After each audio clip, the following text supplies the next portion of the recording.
কাশ্মীরের এই যে যোগাযোগ ব্যবস্থার যে উন্নতি করা হচ্ছে, এটা শুধুমাত্র বন্দে ভারত বা ইত্যাদির জন্য সীমাবদ্ধ নয়। এটা ট্যুরিজমটা হচ্ছে, আমি বলবো, একটা +1 প্রোডাক্ট। আসল হচ্ছে যে একটা হচ্ছে ডিফেন্স, এটা একটা দিক।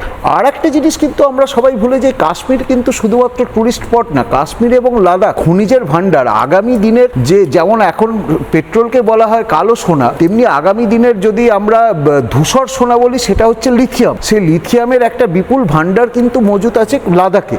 সেই ভান্ডার যদি আমরা তুলে আনতে পারি, আগামী দিনে বৈদ্যুতিক যে যান, সেই যান তৈরিতে ভারতবর্ষ কিন্তু পৃথিবীর এবং সেটার প্রসেসটাও সম্ভবত শুরু হয়ে গেছে। মার্কেট মালগাড়ি করে একদম ওই জোন থেকে যে মালগাড়ি করে আনার সেই প্রসেসটা আমি।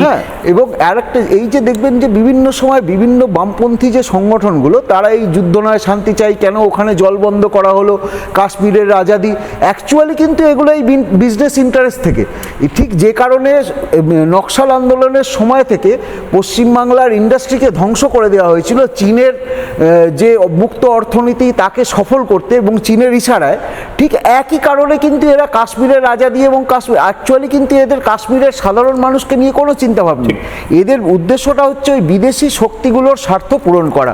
ঠিক যে কারণে বস্তারে যে তুমি দেখো, ঠিক এই যে আনরেস্টগুলো সবকটা কিন্তু এই যেগুলো খনিজ অধ্যুষিত অঞ্চল।